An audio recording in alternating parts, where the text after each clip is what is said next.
Spark to the 20s, our pre-show event that runs 20 minutes before each of our webinars begin. Thanks. It's good to be here. In this section, which we call a conversation with our presenters, we'd like to find out a bit about you, your life, and how you got to be where you are today. So why don't you start out by telling us a little bit about yourself? Yeah, my name's Park Gregg, and I am a principal here at Stuck On in Austin, Texas, and we are a finishing house, and we kind of focus on finishing films, feature films, and documentaries. We do commercial work from time to time, but our main focus is on, feature-length project. Yeah, right now I'm working on a remake of Slacker, the original Richard Linklater film, as kind of a fundraiser and an art experiment. They're remaking it, and 24 different filmmakers each divided up the scenes, and it's getting made as a kind of an homage to the original. Oh, nice. When is it scheduled to be released, First premiere is going to be the end of this month, and it will probably do a festival circuit after that. I'm not really sure what their plans are. Cool. So what's your workflow like? What kind of tools, obviously beyond Scratch, which obviously you use since you're going to be telling us about it, but beyond Scratch, what other tools do you use in your workflow?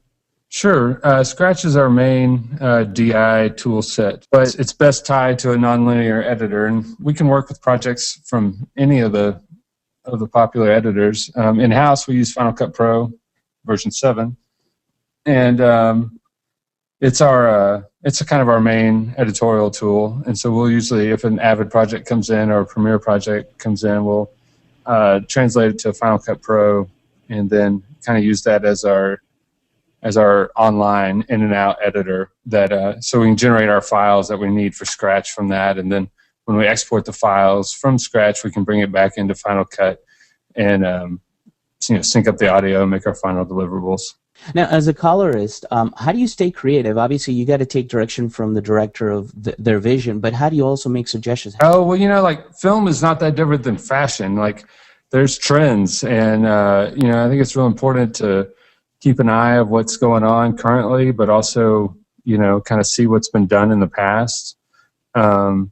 You definitely want to have in your repertoire a modern look for projects, but there's this deep history in film and color correction, and the tools have changed very quickly, and the processes have changed very quickly, but ultimately the result is the same, and so I think it's just important to keep an eye on what's going on out there, and also look at photography.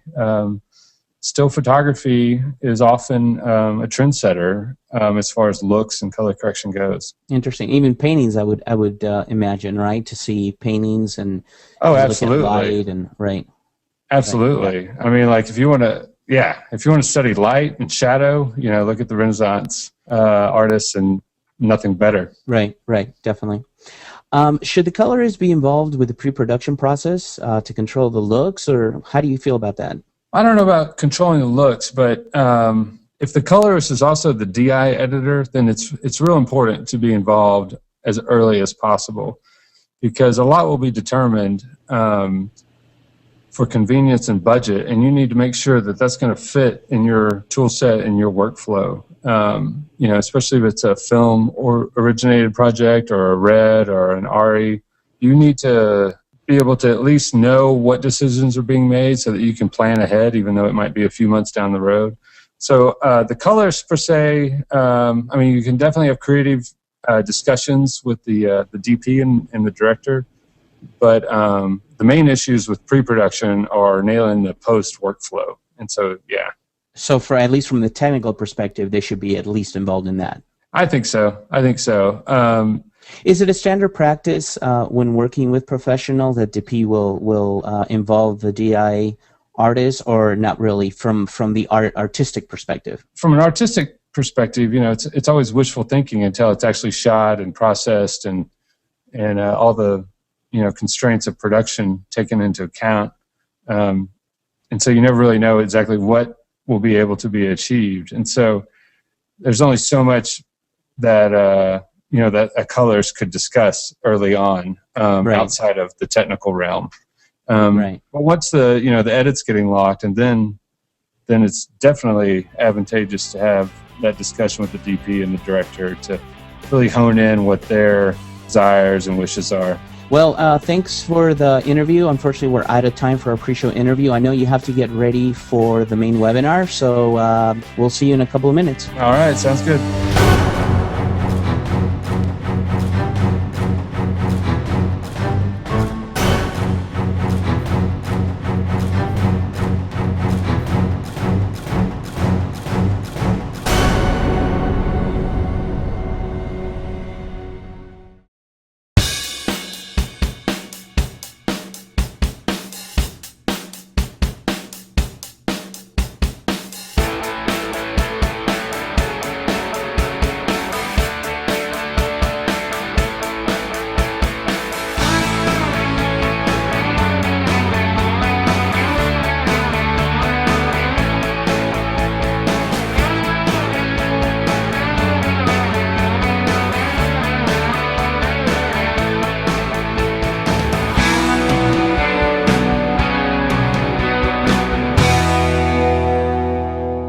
Well, welcome everybody to our show, Using Color to Convey Emotion with Assimilate Scratch, presented by Park Gregg. I'm your host, Marcelo Lewin.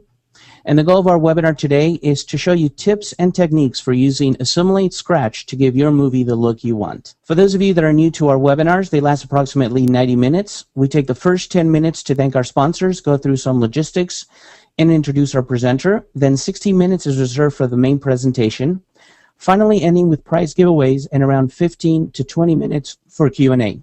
During our webinar, please feel free to post questions. You have a question box right in front of you. They will be moderated and answered during Q&A right after prize giveaways. Please make sure after the webinar to fill out our survey. They help us in knowing how we are doing. You will also receive an email about the on-demand webinar tomorrow. And finally, feel free to provide any feedback to us, good or bad. Just email feedback@filmmakingwebinars.com. Please do not record this webinar. It is being recorded on our end and will be offered later on as an on-demand version with lots of bonus material. We have a great killer prize to give away today. Winners will be picked randomly from the attendance list. You must be present in the webinar to win. And we know if you're here because we have a full list of who's online currently. To claim the prize, winners will be introduced to the company providing the prize via email by the end of the day today. The company providing the prize is in charge of shipping the prize directly to you. And finally, any questions you have regarding the prize should be addressed directly to the company providing it. Your presenter today is Park Gregg. He's the founder, lead colorist, and editor of Stock On, an audio and visual post-production company.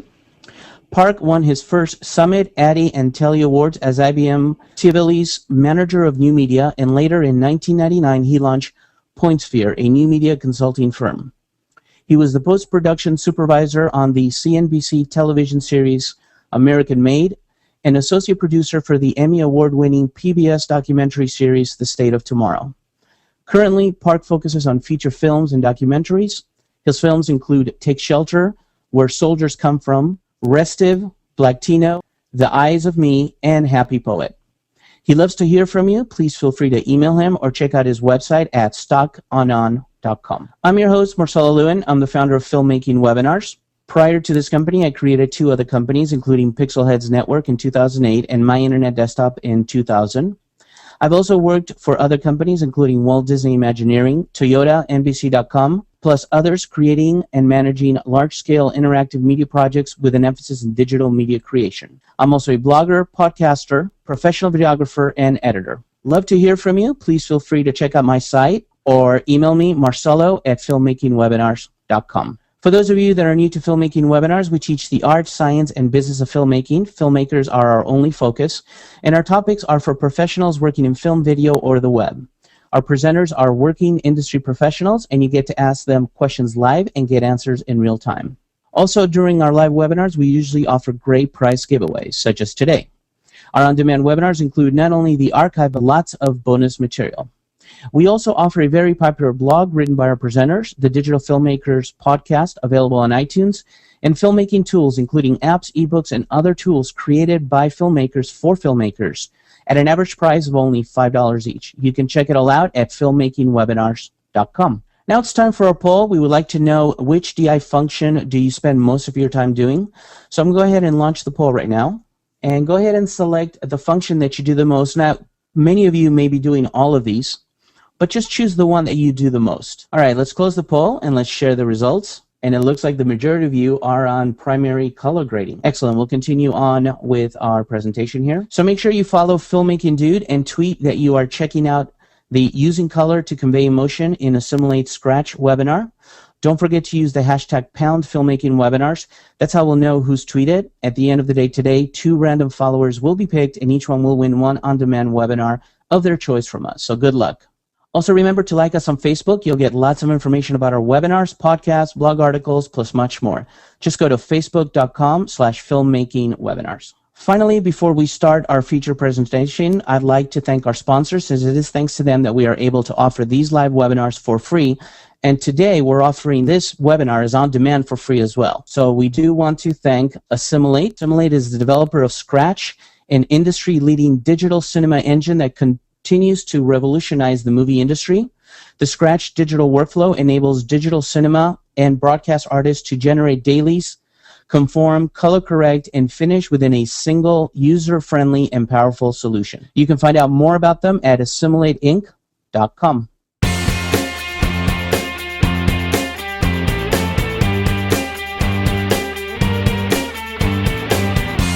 Great. Thanks for joining us today. So I'm going to be talking about Scratch, specifically, nothing actually specifically. We're going to go over several aspects of Scratch that, because Scratch is a really unique tool. I think on their tagline they said it's a digital cinema engine, and I like that because it is a great color correction tool, but it's truly a full DI finishing suite. And I kind of like to explain it to people as the kind of a Swiss Army knife of tools. Like there's no one tool or there's no one path to work your way through Scratch, but there's this great collection of tools, and you can kind of use them however you see fit, or however the project you have needs to be used. And so that said, I'm going to be talking about kind of how I personally approach a project using Scratch. There's lots of different ways, lots of different workflows. They all are valid. This is just kind of the way I go about it.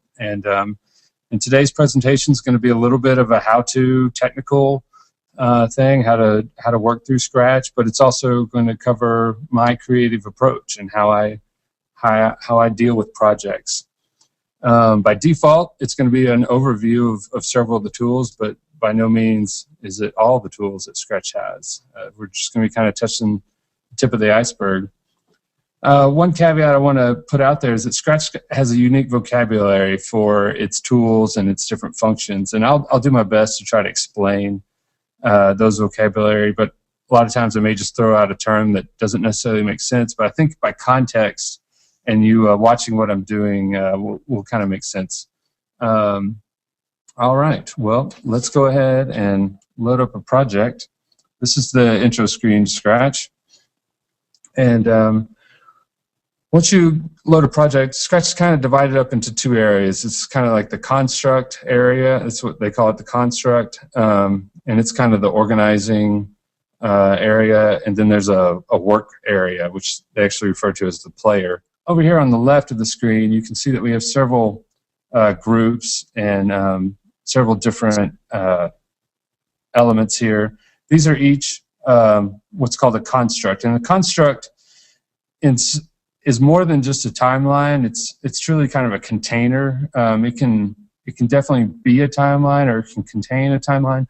But like the one that's open right now is really just a bin of raw footage, and that's where you want to start, because we're going to go ahead and bring in an EDL and kind of start at the very beginning of a project. And so the first thing that you do, that I've already done, is that you just import all your shots.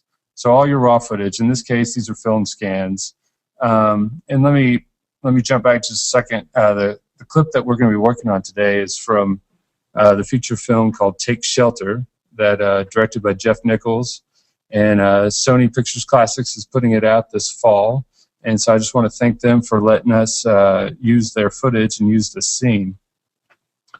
All right, so the first thing you'll be doing is loading an EDL. This is a standard EDL from any of the nonlinear editors. So down here in the very center of the screen, I'm going to click on Load EDL. And I happen to have a sample EDL right here. I'm going to click on Open. And so this brings up our EDL assembler. And this is basically a layout of exactly what's written in the EDL. And the first thing that we want to do is link this EDL to our raw footage. And all of raw footage was in that construct that we saw just a second ago. And so in the center bottom of the assembler, you have different criteria that you can choose. Like right now, match time code is highlighted, match reel is highlighted, and match name is highlighted. I'm going to go ahead and use all that criteria, and I'm going to click on Start Matching right here, and then look at this right column on the matrix here. It's empty right now, so I'm going to click on Start Matching, and very quickly it searches through all the content and finds any matches appropriate.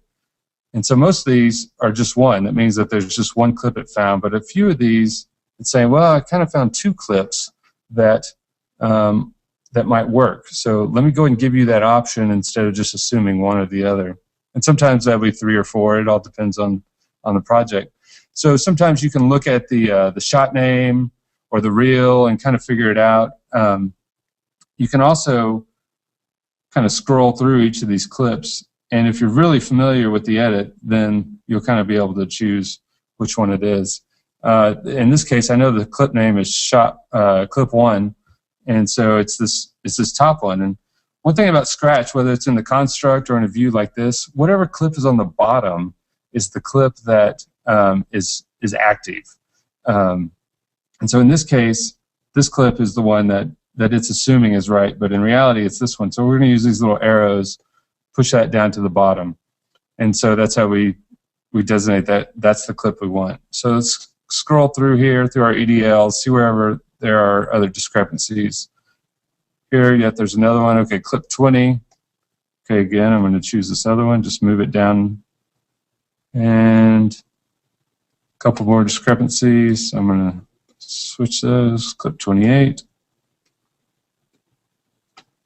And 29. All right, so double check.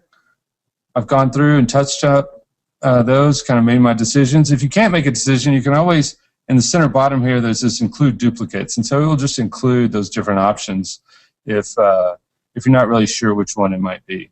And okay, I think I'm ready. So I'm going to click on Assemble down here in the bottom right of the assembler window. And it confirms, okay. And boom, instantly we have our timeline. Okay, so this is a representation of that EDL linked back to that source footage. And as you scroll through here, you can see where I chose to include duplicates, so it's giving me those two options. But whatever's on the bottom is what's active. And I think we're good. All right, so that's a real brief overview of bringing in an EDL, and at this point we can get started on our project. I'm going to jump to another construct that I had pre-built. It's basically identical to that one minus the duplicates. And we're going to enter the work area. To enter that work area, you hit this very center button. It looks like a play button. And so right off the bat, we're looking at this footage. And before I get into anything, I always like to set up the project. And I like to think about what does every shot in this scene or this reel need? And so what can I apply right off the bat that will save time in the long run? For one thing, this project was shot in a 2:3:5 perspective. It wasn't anamorphic, and so it requires a crop.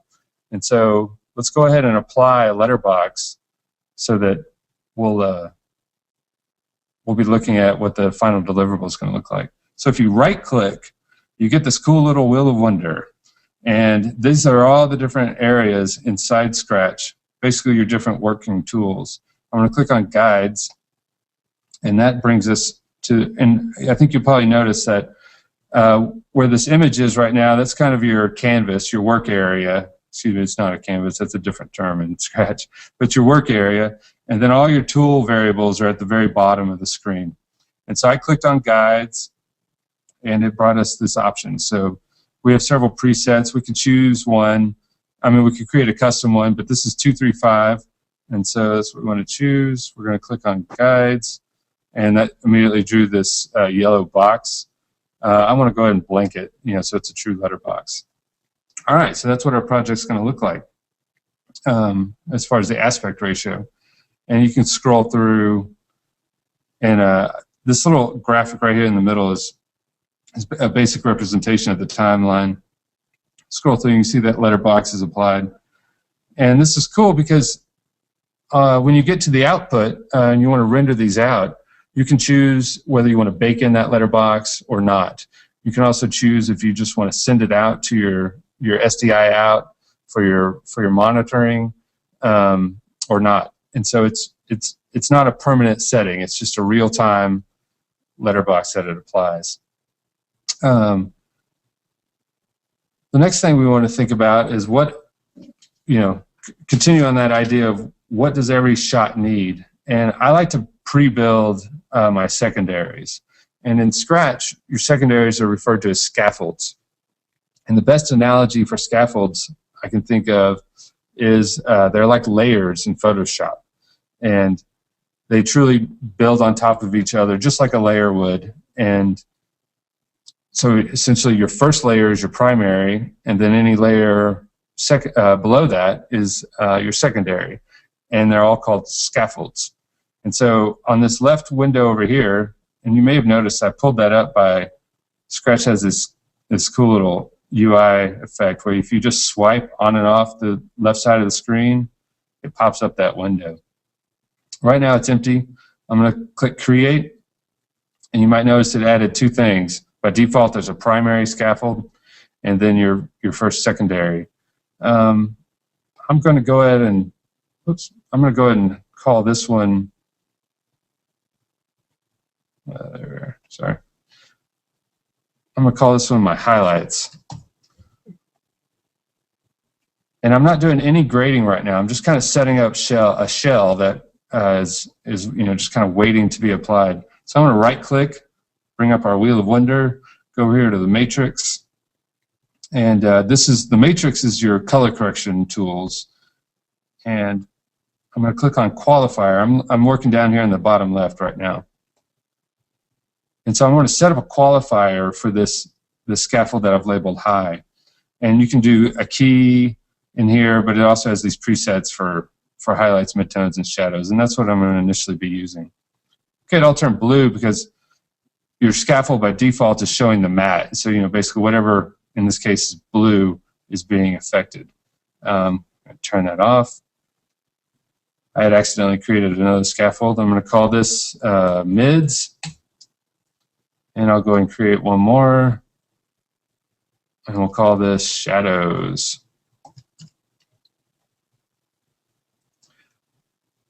And then I'm going to apply midtones, turn off the matte. Then on the shadows scaffold, I'm going to choose the qualifier shadows. And basically these are curves, and you can adjust these curves however you see fit. For me, I think they're, at least to begin with, they're great. And so now I already have a secondary that's only going to affect my highlights, only affect my midtones, and only affect my shadows. So I'm going to,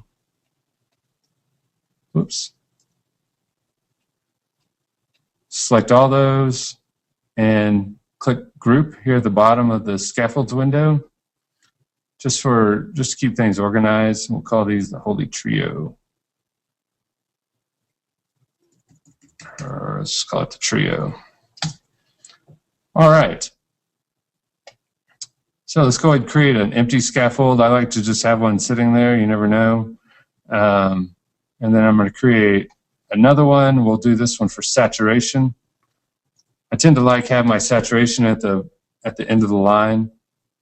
And that's the thing. You can think about it as you go down. Each layer gets layered on top. So you begin with your primaries, and then it's in order. Everything that follows it goes on top. And then some projects you might need a vignette. On this scene, I don't think we'll be using any vignettes, but on a lot of projects you do. And so it's always a good idea to go and pre-build one. It'll save time, especially if the client's sitting down with you. And so I'm going to pre-build a vignette. So I clicked on the vignette scaffold, and then in the matrix down here in the bottom left, I clicked on canvas.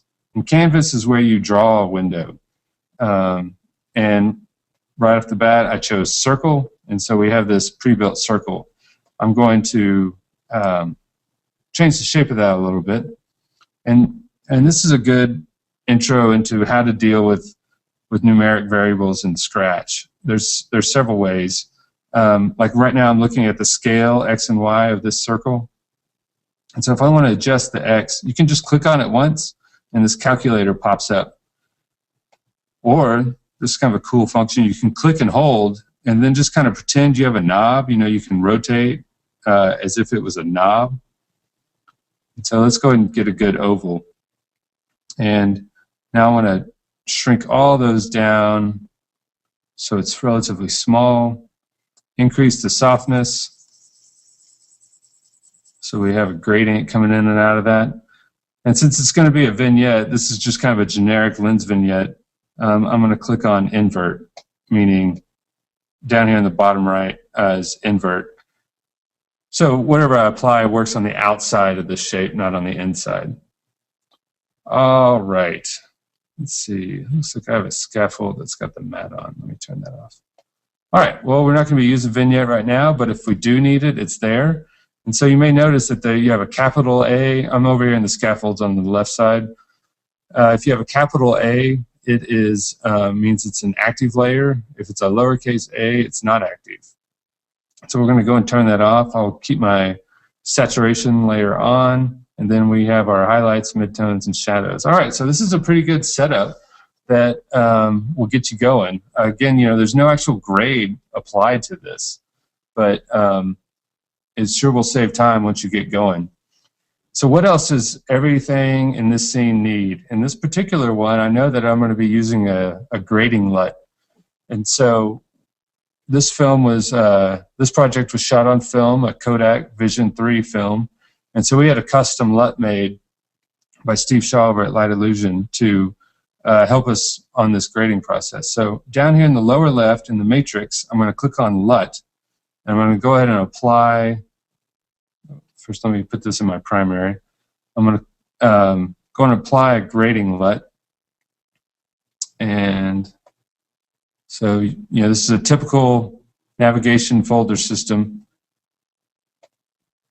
Go find this LUT that we had made. And what this LUT does is it translates the color space from the native color space of that film stock into Rec 709. And Rec 709 was the determined color space that we were going to finish this project in.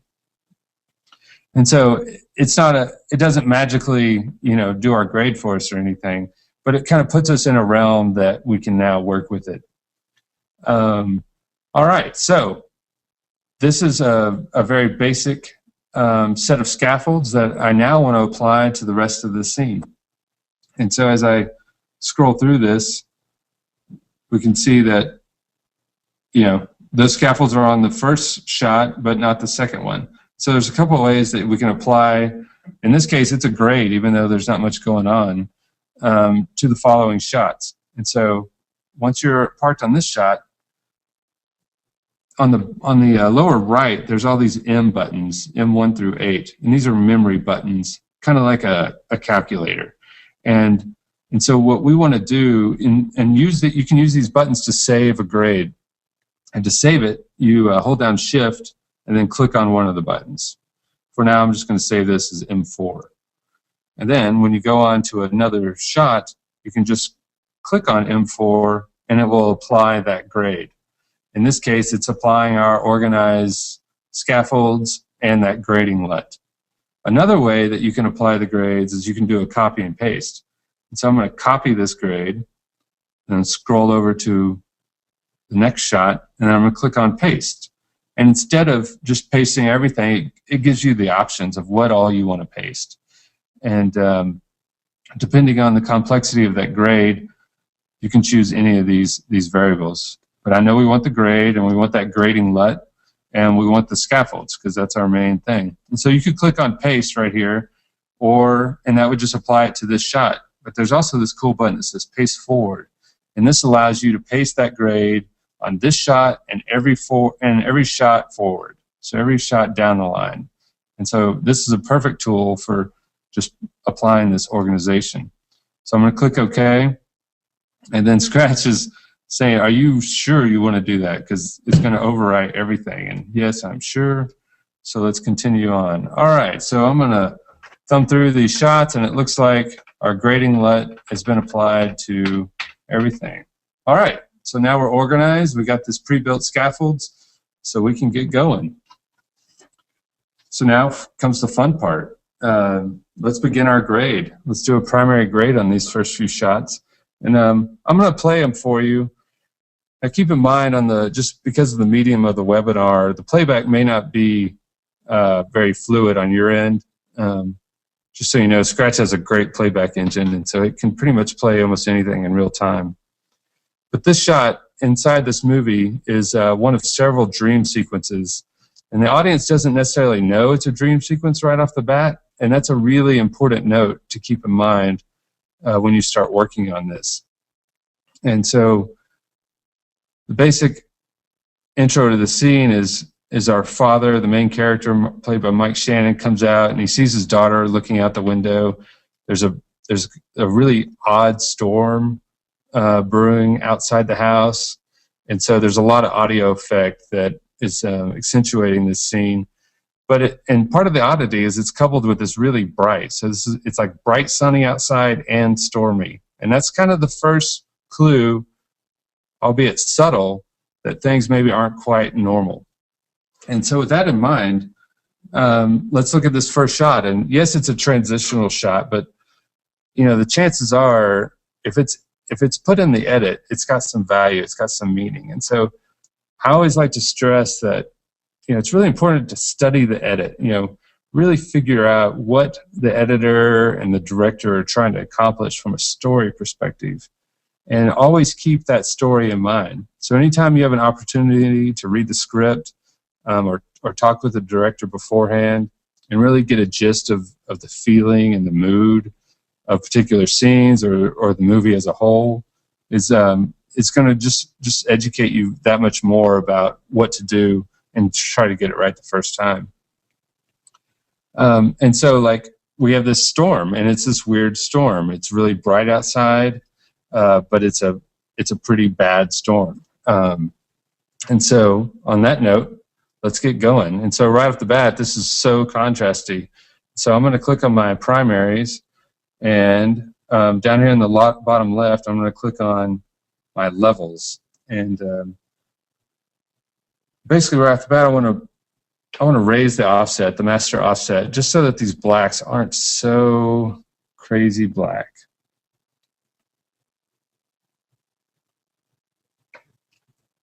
And then I'm going to click over here in my numeric, and this gives me a numeric value of almost all the grades that we're doing. So I'm going to bring down the gain so that, yes, it's bright outside, but it is stormy, and so we need to find a good balance. And yes, this is a dream, but we don't want to give that away. So it needs to be based in reality. And that's kind of one of the tricks of this whole movie, is that we're teetering on this line of reality and dream. And is this guy going crazy or is he not? And as I'm going through this, please ask questions on the webinar. We're going to have a question and answer session at the end. And so go ahead and ask as many questions as you can, especially with things that I don't cover or concepts that you want a little more detail on. All right, so I think that brings down our gain pretty good. It's starting to look a little stormy. It's a little too green. I think, I'm sure we're looking out at a yard. And one of the ideas of this storm is, at least where I'm from, out in West Texas, there's always a difference between like a crazy hailstorm or a potential tornado than just a typical thunderstorm coming in. And it usually had to do with the color, the kind of the ambient color before the storm hit. And often it was a little pinkish or a little green. In the middle of the afternoon, that's kind of a weird look. And so as the director and I were talking about that, we had similar accounts from our own background of kind of what makes a weird storm. And so with I have a control surface here, and so I have a ball that's attached to the gain. You can also just go in this numeric area and manually adjust these numbers if you want. What I was doing was rolling the ball, adding a little bit of red to it, taking a little bit of the green out, At the same time, it was taking a little bit of the blue out. If you click on, in the lower left, if you click on color,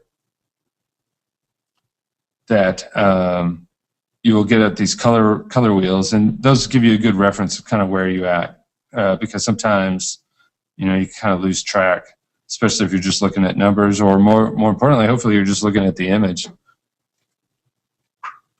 All right, so that's kind of a stormy looking scene. I'm not going to do a whole lot to it right now because we need to see where we can take the next footage. And so while that was, the previous shot was a transitional shot, this is kind of the intro of our main character. And it's always a good rule of thumb, regardless what's going on, your main character needs to look good. That doesn't necessarily have to be in a positive light, but it can certainly be in a negative light, but it's got to look good. And so, again, right off the bat, I'm looking at this film scan, and they sent us really dense scans. You know, it's not your typical log scan. Usually a log scan's a little more milky and whatnot. And so the first thing I want to do is raise the offset, the master offset, to kind of take full advantage of the log curve. And I'm going to go ahead and pump it up pretty high. Obviously, it's not looking like the direction that we want to go. You know, it's stormy outside, it's moody, it's a dream, yet we don't necessarily know it's a dream, and it's not you know, we need a kind of a foreboding environment. And the way they shot it, you know, there's a lot of shadows and that kind of thing. But from a technical perspective, I've got this really dense image, and I need to lighten it from a density aspect. So go ahead and raise up the offset dramatically, and then start pulling it back down. And so right off the bat, I'm going to pull down the gain to kind of get it back where I feel like the highlights are not being blown out. And then I'm going to go and lower the lift so that we can get some decent blacks. It's not something that we want to get real crunchy with, but I feel like, you know, a little something. Okay, so the way I'm interacting with this is, again, with my control surface, where I have a knob assigned to the master lift and the master gain. Again, you know, you can click on these values and enter them manually, or do that little virtual knob effect. Okay, from just a contrast standpoint, I feel like we're getting somewhere close. I'm going to click over to my saturation scaffold, and over here on the lower right is the saturation area, and I'm going to bring that down to 85. I think that might be a good starting point.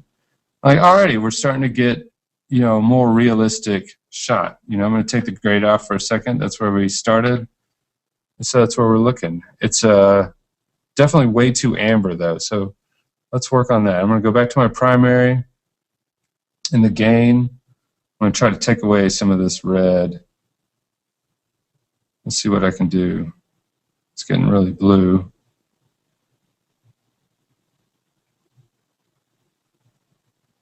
All right. Well, that almost immediately jumps us into a world that I like a lot better.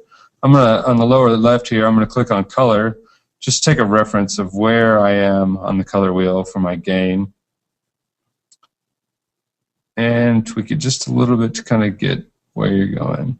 All right, let's scroll back in this shot a little bit, because he walks through this shadow, and it's kind of cool. So he enters the hall. He's got a highlight on his face.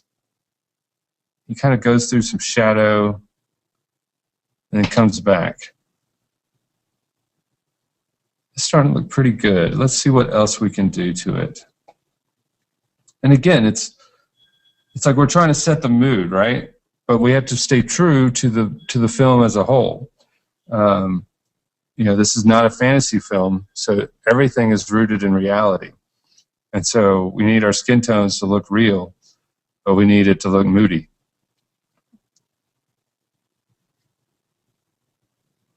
And and keep them. Everything that you want to do, is to help tell the story. Okay, I think our shadows. Let's warm our shadows. It seems like or at least warm the lift up a little bit. I think that's going to help his skin tone, so he doesn't get all fleshed out.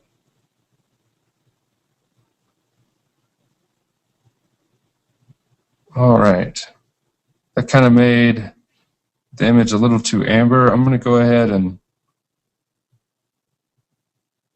pull a lot of the red and the green out. And this may look like I'm going in the wrong direction. I'm pulling this out of the gain over here on the lower right.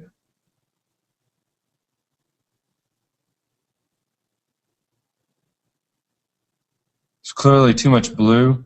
So if you're ever having a problem like dialing it in, using your ball to get it where you want it to go, just manually enter it, because you can enter combinations that are not technically possible on the color wheel, because everything has a relation to each other. But if you want to just pull some blue out and not affect where you are with the red and green, do it. I'll just enter 50, see what happens. Yeah, see, that kind of puts us back to where we want. I think it's still a little blue in the highlights. So let's bring that down to 20. All right. Well, to me, that's starting to look good. Let's compare it to the shot beforehand and see what we can do. Yeah, I think that's feeling like a similar area.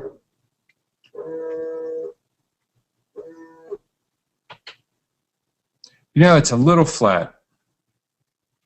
So I'm liking everything, but I think it's a little flat. And so over here in the tone, this is in the lower kind of middle left, you've got an S curve and you have a defocus and you have a contrast.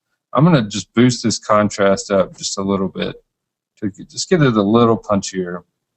And I think that will help us with our blacks and whatnot.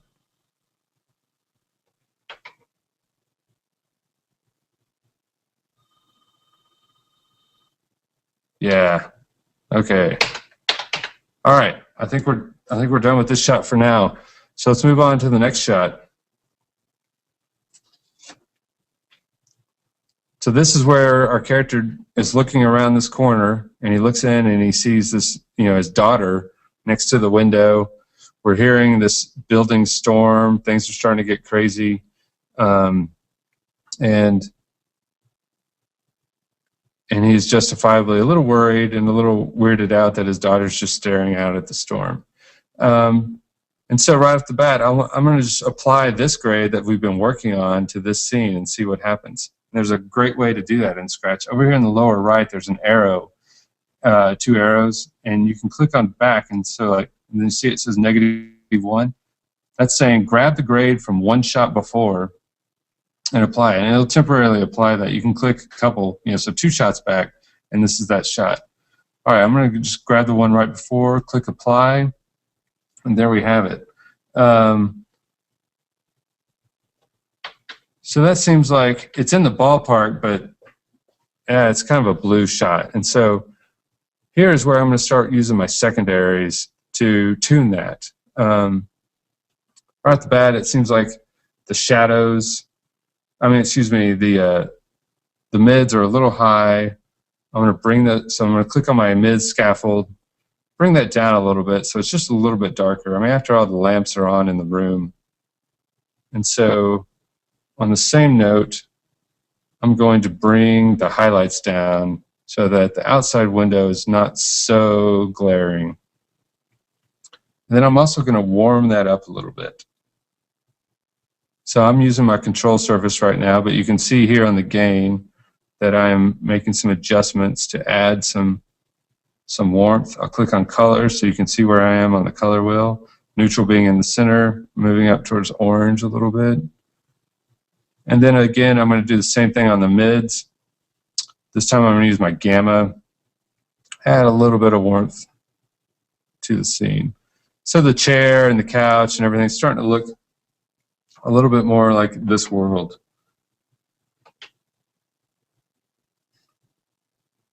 Okay, I'm kind of liking everything except these lamps, and these are incandescent lamps, and so they're not really doing any magic for me right now.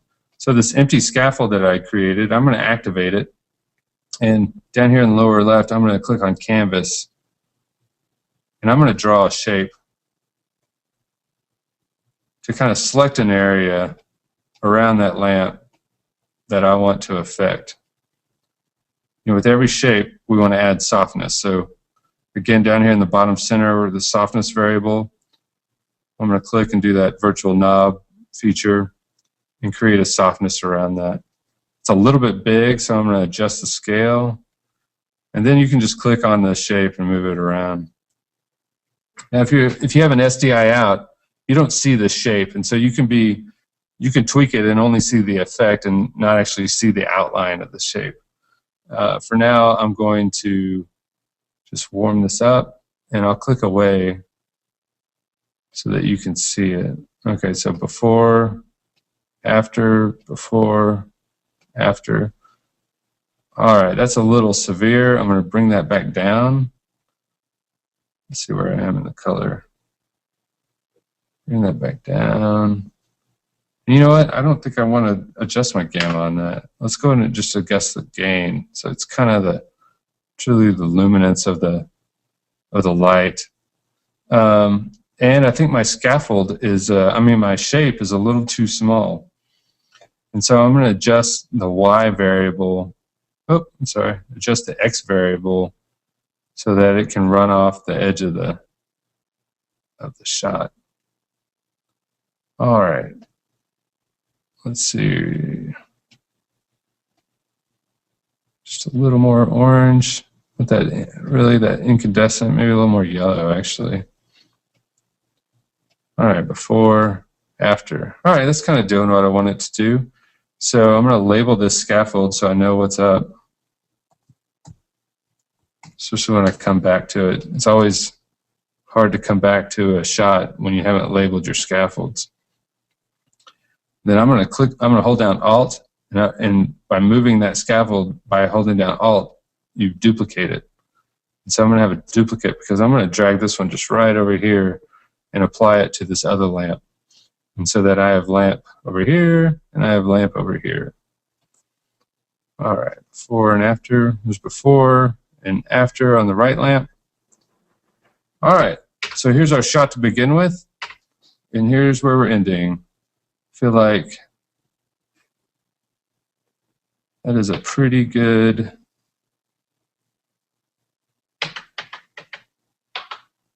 grade. You know, definitely we're introducing a moodiness. I feel like we're staying true to the story, but we're not giving away too much, and we're not getting in the way. If I ever see errors in color correction, it's usually that it's getting in the way. You know, far too much processing and activity done. You know, this still looks a little blue. I'm going to go back to my primaries, and I'm going to pull out some of that blue using my gamma. And I think also the lift.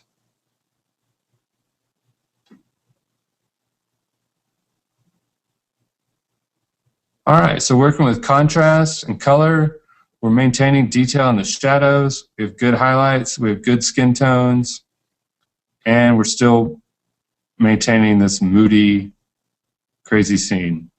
Okay, so now we've set these three shots, and you may have noticed as I scroll forward, there's, you know, we come back to both these shots, and so let's figure out how we can apply those grades. So we're going to go back to on the lower right, we're going to go back to our trim tools, and you know, the last time we saw them, that was 2 shots back, so click on that twice, and then hit apply. I'm going to move forward to the next shot, go 2 shots back, hit apply, move forward, 2 shots back, and apply. Fortunately, these tend to be working. You know, a lot of times you'll have a different take, or they may go back and reshoot a certain thing, and then the grade will entirely be different, and then you'll have the need to match it so that you don't feel any difference.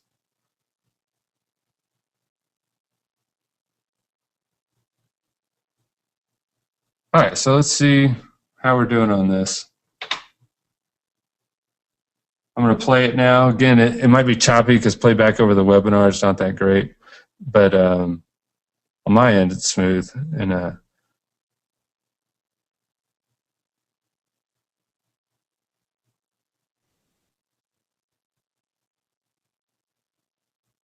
right, I think we've adequately portrayed the emotion in that scene.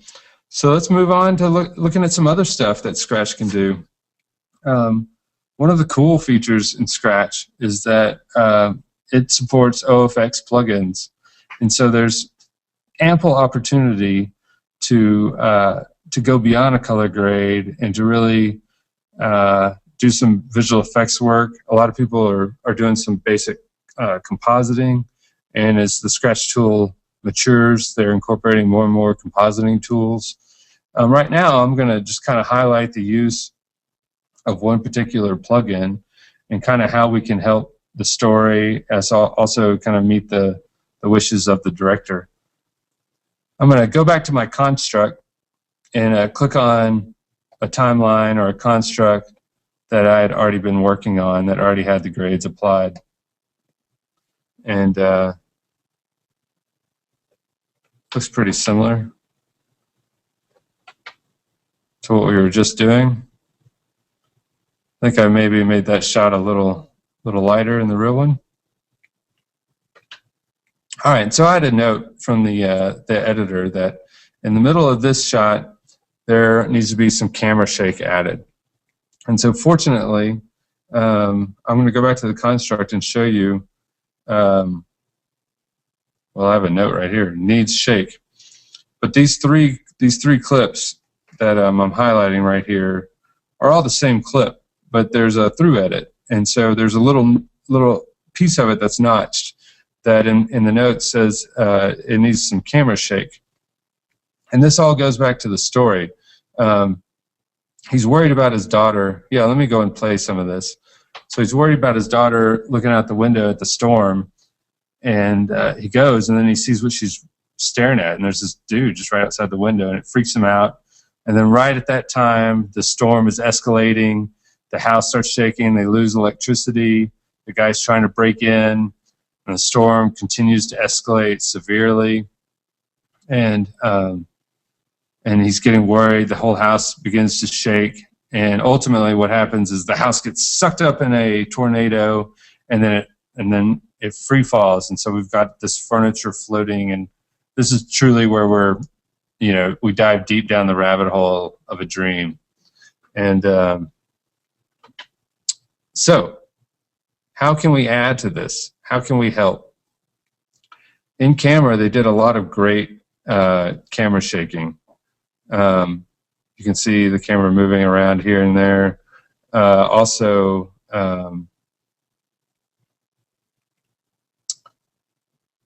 let's see, where is that clip that I was looking at? Okay, so right here is this initial kind of foreshadowing, being some, ground movement, or that the storm is really intensifying. And I think there's probably a bolt of lightning or something that signals this. But I'm going to go and park on this clip. Let me make sure that I'm on the one that I'm interested in. Yeah. And I want to apply a camera shake to this area.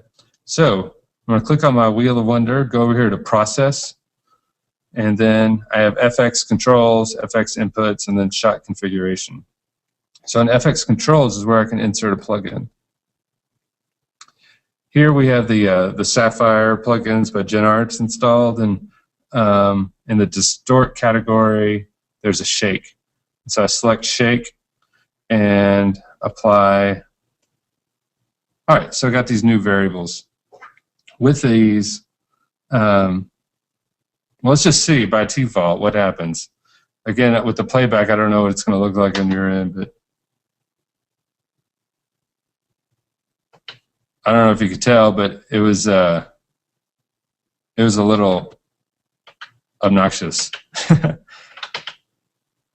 Truly like crazy camera shake. And to make it believable, it needs to be subtle.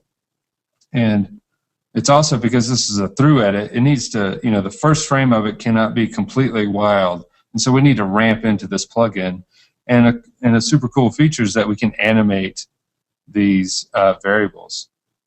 And so right off the bat, I know that I'm just going to use the amplitude and frequency settings of this plugin. I'm going to leave everything else the same. There's actually 2 pages of variables just on this Shake plugin.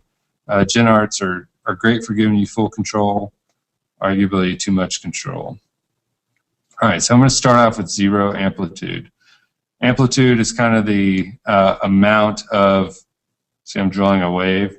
It's kind of the amount of wave, and then the frequency is how fast it goes to the extremes of that wave.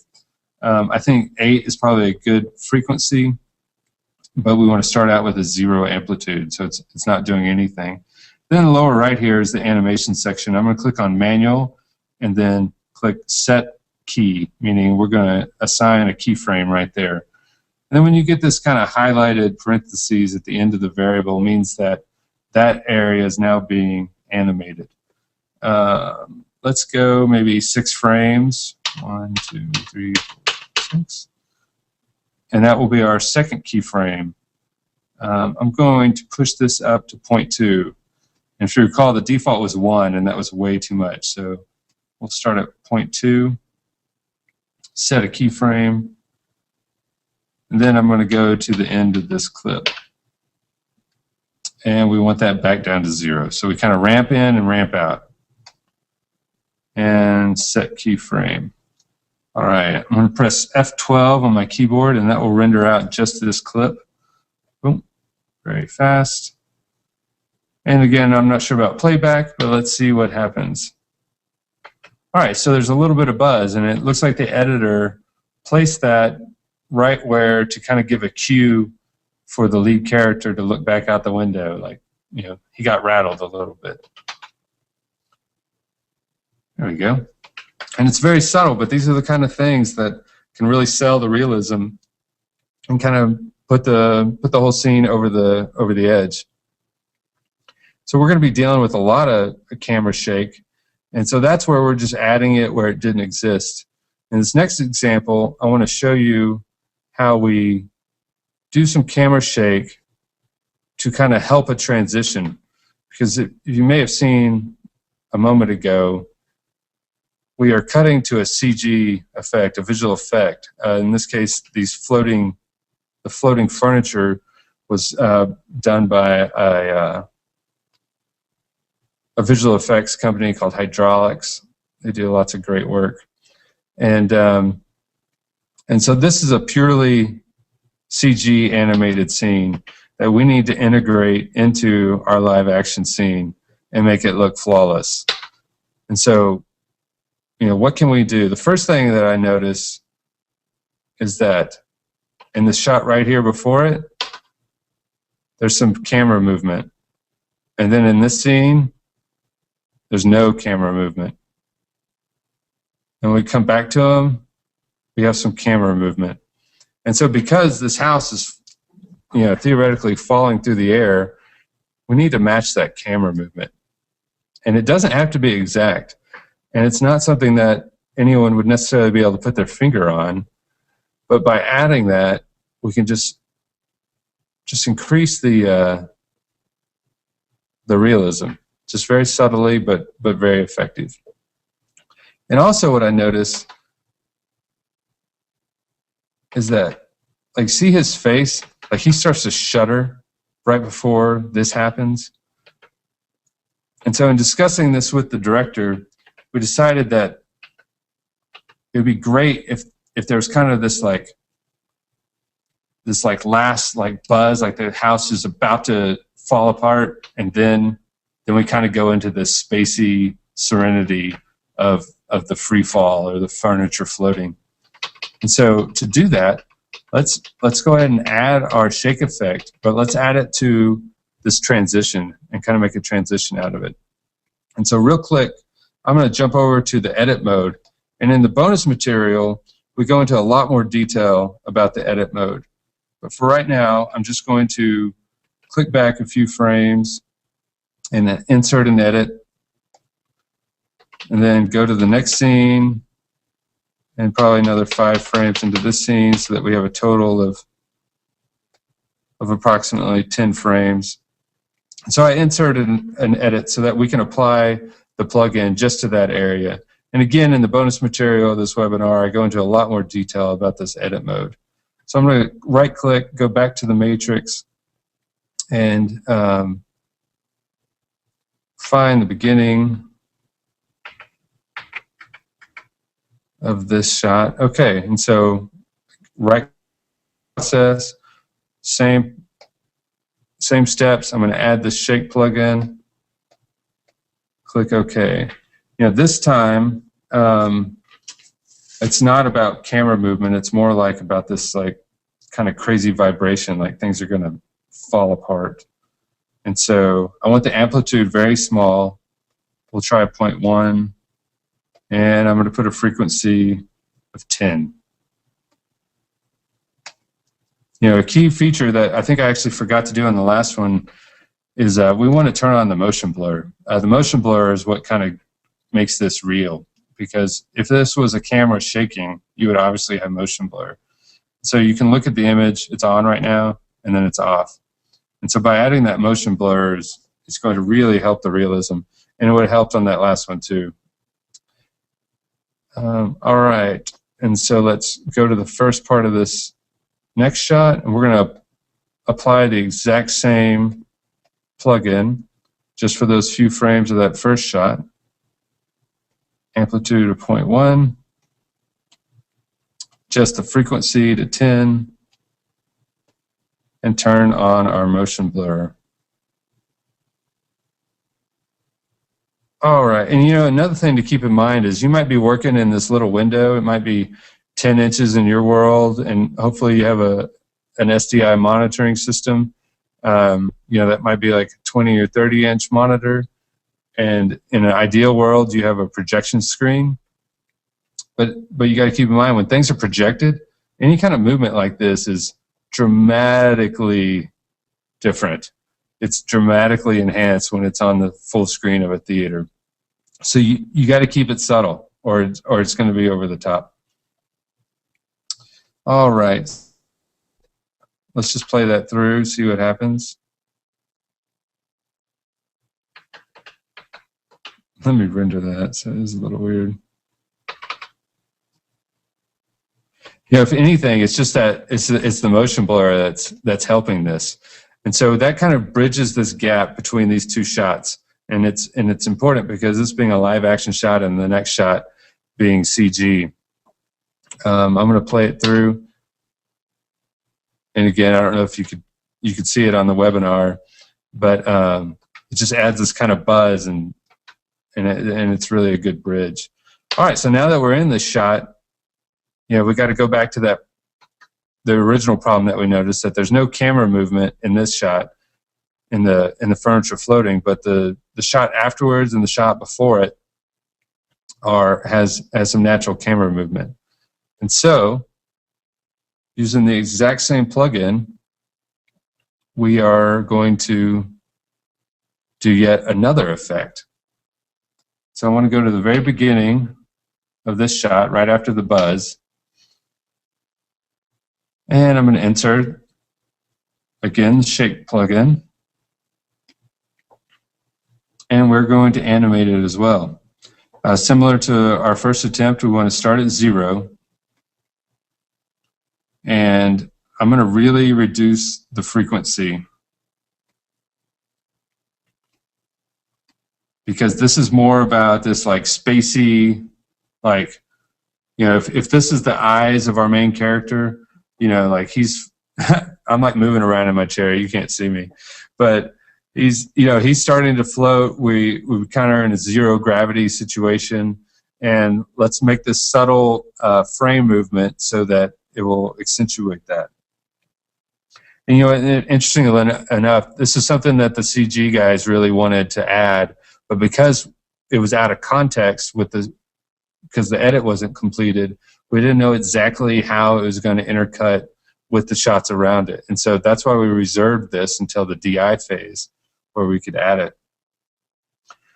All right, so I've got some initial settings. Remember to turn my motion blur on. And again, I'm just going to adjust the amplitude and frequency here.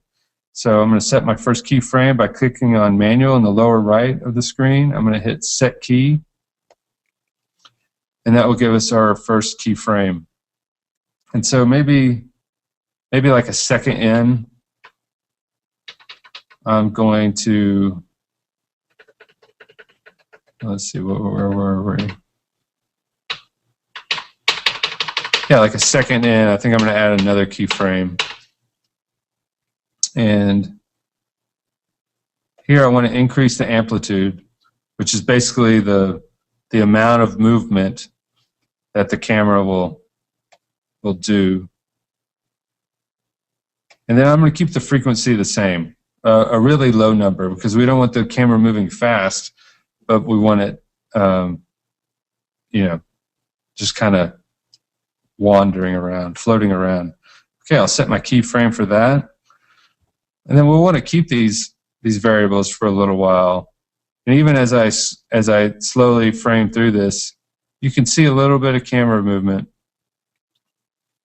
That kind of helps the yeah, always keep it subtle. And then I think about 60 frames later,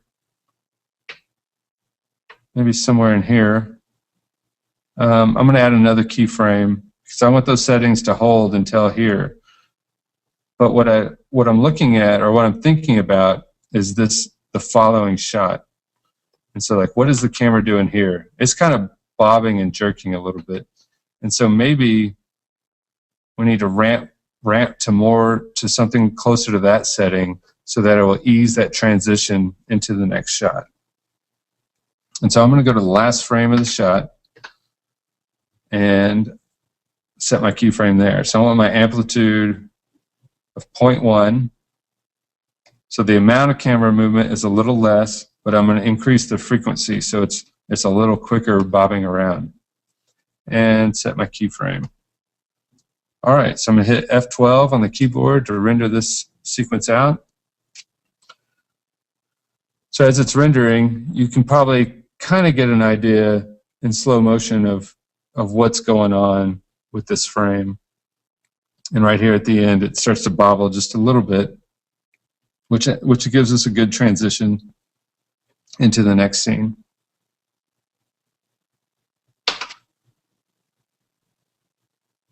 All right, so I'm playing it through now. We've got a little camera movement. And that really helps, you know, sell it that we're back into this world. You know, like what other things can you do? Because you can add plugins on top of this. I won't go into a lot of detail right now, but this is this following shot is a shot that I also worked on, adding the same kind of camera movement, but we also added these light rays. It was with the idea of like, again, like, how do we help sell this better? Like, the visual effects guys did a great job, and they definitely could have done this work, but, you know, we were at the end of the line, and, you know, we were thinking about what could we do to help this. And, like, if the idea that the house is really rumbling and whatnot, there'd be more dust and stuff in the air. And so I used another GenArts plugin to add these little light rays, just to give a little more atmosphere into the scene. All right. So that gives us a pretty good look. We did a conform. We brought our EDL into our project, relinked it back to the media, and then we did some grades on it, you know, focusing on story and setting a mood and a tone for this scene. And then we worked with kind of enhancing these visual effects, using a plugin to help, again, tell the story, help smooth some of these transitions. And so say we're done with it. We've got approval, everything's cool. Let's talk about how to export this thing, how to output it. There's several different ways. I'm going to click on construct right here to go back to our construct part of the application. And I'll take just a moment real quick you see all these different layers, all these different shots. what this is my original shot that when I was working on the movie, this is what it looked like. And so again, everything on the bottom is the active layer, and everything on top is a version. And so as I was working on it, maybe out of frustration or just wanting to experiment with something else, I create a new version, and that gives me a new starting point that I can then continue the grade on. At any point in time, you can switch to any of these other versions, and Scratch does a good job of just saving it. So you have these stacks in your slot. And so that's why, a final scene might look like this, where several different varieties. And it's also an easy tool. So say if you're doing some preliminary grades beforehand, let me just hop back into the player. If you swipe to the right, you bring up that same display of your slot, but it's just the slot you're active on. And so say you're doing some preliminary grades before the DP or director comes in, and you want to give them some options. Well, you could just have all your versions here, and you just simply click on them, and I don't know what that first one was, sorry about that. But you just simply click on them, and you can kind of A/B what, some different looks that you've been working on. And then you can move them around and assign whichever one you want to be your final one. All right. So going back to the construct, so we're ready to go. We want to render this out. Anything that you render, again, will be this bottom, whatever's on the bottom layer will get rendered out. So I'm going to click on my output tab over here on the left. Like right now, it's in timeline mode. And then I'm going to click on output, and that brings our output nodes. And so this little orange triangle is the very beginning of it's basically our construct that we're working on, and it's always associated with at least one node. And so this is the output node that is associated with our initial construct. And then from here, you can branch out and make as many different outputs as you want. And outputs, by that I'm meaning renders. And so let's add an output node, and it's automatically selected. And so down here in the bottom left, we can choose exactly what we want. By default, it's going to match the settings of what we had, which matches the settings of the footage that we applied, that we're working with. But say we want to not do DPX 10-bit, we're going to make 16-bit TIFFs. And so I can choose, I'm working down here in the bottom center, and I can choose TIFF. You can choose, 8-bit or 16-bit, whatever you want. We're going to keep everything in linear. We're not going to go back to a log space. You can set your filter. So if there's doing any kind of scaling, you can set your filter. And again, if scaling, you want to do a different width or different aspect ratio, you can certainly do that. And so there's some defaults here. We say we want to make this is a 2K scan, and so we want to make an HD deliverable. And so I'm going to click on HD, and that will scale that image to HD. And then say we want to make, at the same time, to save some time, let's make a different output. So this top one is going to be our HD output, and then this one, we want to make a QuickTime. And so the QuickTime output's a little bit different, but it allows you to create a QuickTime in any of the different codecs. I'm going to click on play, and that brings us back to that specific node. And in the same place that I was adding those plugins, we're going to add the QuickTime plugin. So click on native, QuickTime export, apply selection. All right, so this brings up our QuickTime variables, just like as if it was a visual effects plugin, we're making a QuickTime plugin. And here are all the different codecs that I have loaded on this machine. And so for this sake, let's do 10-bit RGB uncompressed. Anyways, all right, so you can click back on construct, and that builds this QuickTime node right here so that we can export a QuickTime. All right, so that's a brief overview of the QuickTimes. Of the outputs. You can render those files, and of course, you always have an SDI out, depending on your system, and that SDI out is a great way that if you need to record dailies or whatnot, you can hook it up directly to a deck or hook it up to a different machine that has an SDIN and capture it. It's a very useful tool. All right, I think that is coming to an end of the webinar. And again, my name is Park Gregg, and if you're ever down in Austin, please come check us out. We're stuck on. And I want to thank again Sony Pictures Classics and director Jeff Nichols for letting us work on their scene from their film Take Shelter. And Marcelo, back to you. Park, fantastic presentation. Congratulations. Great job. Thank you for doing this. Everybody, you have a question box right in front of you. Can you please type in your comments, what you thought about Park's presentation? Although many of you have already been telling me that you've been loving it. So that's good job, Park. I really appreciate it. No problem. It's time for prizes. It is prize time now. And one really lucky attendee will win Assimilate Scratch Lab, the industry's premier conform and color grading solution designed to meet the unique requirements of file-based workflows in episodic and spot broadcast facility. This prize is valued at $10 million. Okay, well, it's not that much, but it is $4,999, so it is worth quite a bit. So one lucky attendee will win that, and you do have to be present to win. And unfortunately, I cannot win that, which bums me out a bit. But we'll pick a winner here. Mike Burton. Mike Burton, you are the winner. Congratulations for winning the Scratch Lab prize. That is one heck of a prize, and I think you just made yourself a whole bunch of new friends here today. So there you go. We'll move on here. I want to remind you to continue tweeting and make sure you follow Filmmaking Dude. Don't forget to use the hashtag #PoundFilmmakingWebinars. That's how we'll know who's tweeted. At the end of the day today, 2 random followers will be picked, and each one will win one on-demand webinar from us. And stick around because we're going to be doing a Q&A right now after a couple of screens here. Also, I want to remind you to like us on Facebook. Just go to facebook.com/filmmakingwebinars. You'll get tons of our information.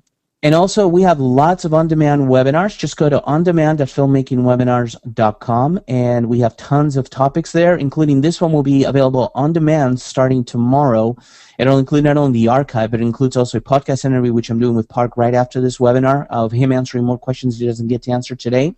And also includes a bonus how-to video. What was that about, Park? The bonus material is about the edit node, or edit mode, rather, in Scratch. That's right, and you go into detail on that. Certainly, yes. Yeah, cool. And please make sure you email Steve at Assimilate. I put in the email address there to thank him because we are offering this for free. We usually charge $15 for on-demand webinars, and this one will be offered for free. So please make sure you send an email, and I will post it again in the question box in just a second so you can email him. Also, I want to remind you that we have lots of live free webinars. If you don't want to spend a dime, that's fine with us. Just go to live.filmmakingwebinars.com. You can register for as many as you want. We have lots of them over there, and they're all as good content-wise as this was. So definitely just go to live.filmmakingwebinars.com.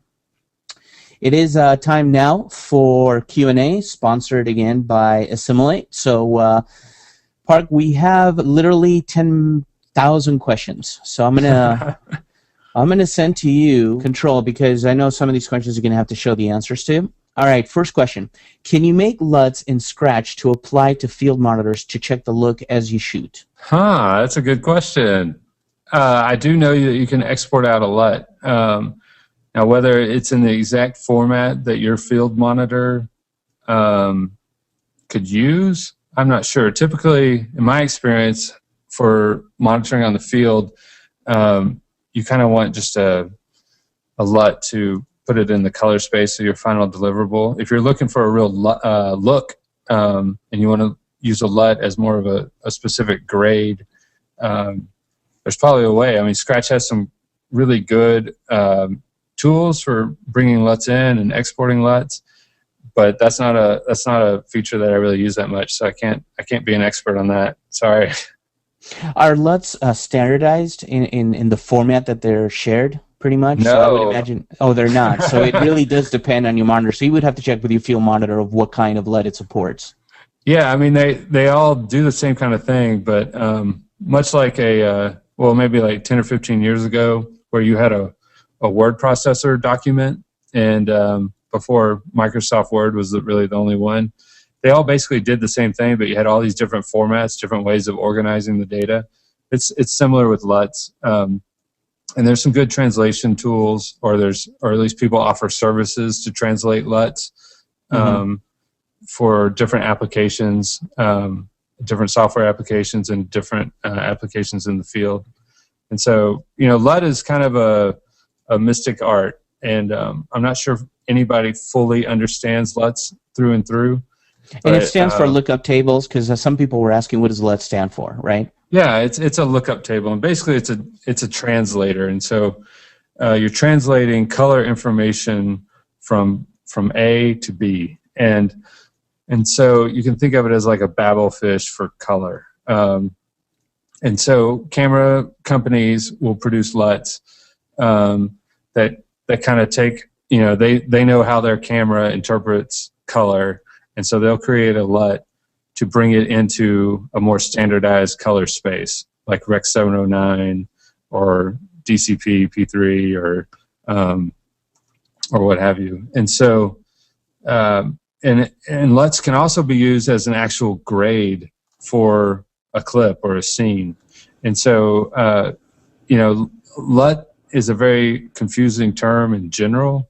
And if anybody has any real specific questions about use of LUTs, I'd be happy to try to answer, but I'm no expert. Well, very good, though. Can you bring in a finished sequence from Final Cut Pro? I believe in the brand new version of Scratch, it allows to import an XML. I've not utilized that function. I know they've been talking about it, and so I'm not exactly sure where it is.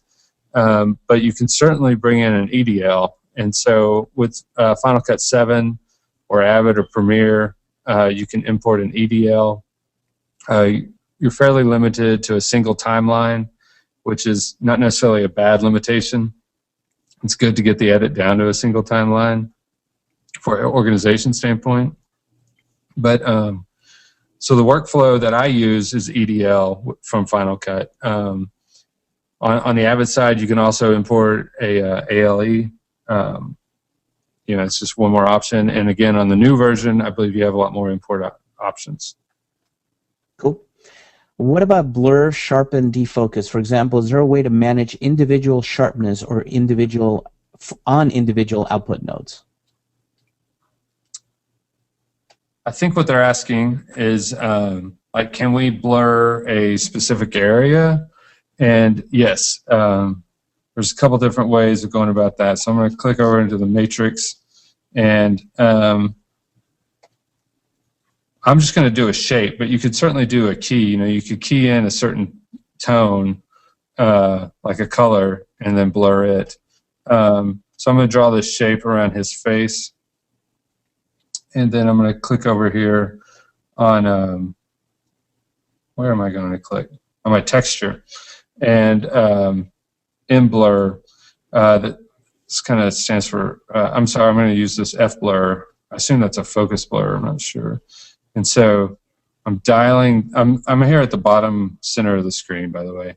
And so I'm dialing in a blur, and it's just affecting what's on that, inside that, that shape I drew. And it doesn't, so I'm toggling it in and out. And so it doesn't have to be a shape. Like we could just, instead of using a shape, we could qualify, like say the highlights. And so if we want to blur all the highlights, that's the wrong one. Sorry.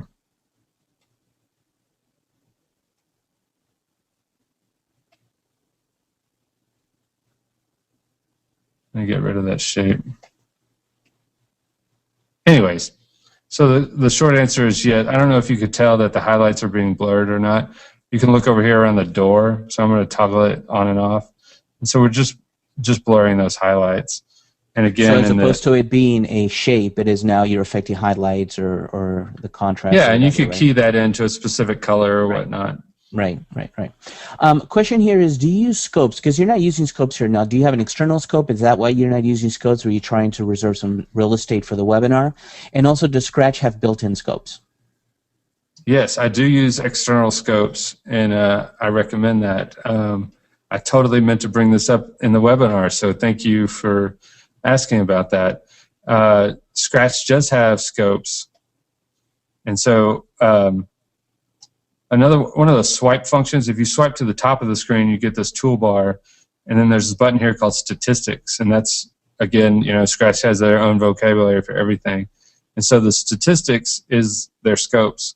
And for the built-in scopes, I use their histogram. They have a good RGB histogram, and that's really helpful for balancing blacks and balancing your whites. They also have waveform, oscilloscope, and a curve scope. And in your opinion, are they pretty accurate, or do you still recommend external scopes? I always recommend external scopes because the internal scopes are very accurate, but they're not looking at what you're looking at on your monitor. They're looking at what is in. They're not looking at the output. They're looking at what's in the application. Exactly, and right. So that's if you're really using your scopes to grade, you just have to keep that in mind of your limitations. For example, we may be working in this on this project, and internally it's dealing with the raw color data, but your SDI output may be set to Rec 709, and so it's applying, it's basically massaging the output to fit inside the specs of Rec 709. It's not adjusting the color, but it's adjusting what level is white and what level is black. And so it's real important to be able to monitor your output and not just what's internal. So so short answer, the internal scopes are good, but they're not end all. It's a good place to start, right? You always want to double check with external. Cool. And so like when I'm normally working, because on the webinar, I was just looking at my computer monitor, but typically I'll be looking at my grading monitor, and so very often I'll keep this histogram up as just a good reference tool of what I'm working with. Cool. Is there a storyboard on Scratch so that I can see all the visual thumbnails instead of doing numerical forward and backwards? Yes, there is. A feature, one of the many features that I didn't talk about is called a tray. And over here on the left, bottom left, there's a button here called tray. And I'm going to just click on that to open up. And so that kind of takes over the bottom area of the screen. And if you click on this arrow, you get a little menu. And you can create a tray. Like I'll create a new tray. And then you can apply shots in it. You can use it. It's like they call it a tray. It's like a storage drawer or something. If you think of it as like a chest of drawers, you can kind of put whatever you want in it. But you can also click on timeline. And so that will show you your timeline. Excuse me, the clip that you're on will be highlighted in white. And then you can jump around to another clip. And this is, in the webinar, I talk about that trim tool where you can grab a grade from a couple shots back. This is really helpful because you can open up this tray and then you can just see like, oh, well, the shot I really want is, 1, 2, 3, 4 clips back. And so using your control surface, or you can close the tray and then do it with your mouse, click on 4 shots back. So the tray, when selected on the timeline, gives you that kind of thumbnail view of your timeline. Cool. Regarding keyframes, there's just 2 questions. Number 1, can I see all the keyframes that I've created? And then number 2, can I curve those keyframes? Yes. Yes and yes. Let me, I'll try to show them. Let's see, which keyframe did I do a little more extensive? All right, so I'll go into, I believe it was this one.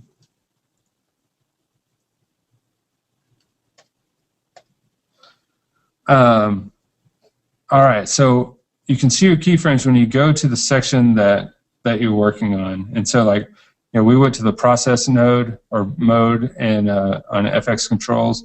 And so here in this timeline in the center of the screen, we've got these white hash marks, and that shows you where you have a keyframe. If you click on range right above that, it will just show you that shot. And so let me move so the thick bar is your playhead, and these little white hash marks are where your keyframes are. If you want to adjust those and kind of manipulate the curve on those, click on the animation button that's just here to the left. And sometimes you have to kind of hunt around to find exactly what you're going for. But so here's amplitude. I know I keyframed that, and so I selected amplitude, and then that showed me the graph here. Let me put that in the center here. All right, so then here is our, the curve of the animation that we did. And if you want to ramp it in, you have these Bezier controls where you can really fine tune how that variable gets adjusted over time. All right, I think that's it. Cool. Well, unfortunately, we are completely out of time, everybody. Park, I do want to thank you for presenting today, and also for doing our webinar, which is coming right up. Or I'm sorry, our podcast, which is coming right up next. So thank you so much for doing this. You bet. It's my pleasure. And, go see this film. It's coming out this fall. I think you'll like it. Cool. Definitely. I also want to thank Assimilate Inc. for providing such a cool prize to give away and for their support as well. Thank you so much. Most important, I want to thank each and every one of you for attending our webinar today. I sincerely hope you enjoyed it. I do want to remind you to attend our free live webinar next week, Editing Bootcamp, the Director's Cut, where Misha Tenenbaum will show you how to keep the collaborative partnership between the director and editor smooth and collaborative. Just visit filmmakingwebinars.com to register for it. So until the next webinar, I am your host, Marcelo Lewin. Cheers, everybody.